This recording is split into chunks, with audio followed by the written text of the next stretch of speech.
ามลงแรงนั่งแยงนกกาโบยบินสายลมแผ่วพัดมาได้มินไม่ไผ่สีกันสวรรค์บ้านนาความหูที่มีบุตรที่ก็ต่ำทำนาการด่างดำเงินคำบ่มีดอกนาสาวใดจะสน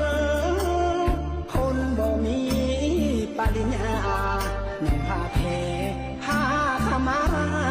บ่ได้ดูลาเหมือนคนเมืองใหญ่โทรศัพท์ก็ใส่รุ่นซูม30เก่าๆอย่างหุ่นแต่เฮาก็แสนภูมิใจตามภาษาคนจนบ่มีหดใหญ่เรื่องไฟแสงสีเมืองศรีวิไลบ่เคยได้ไปบ่เคย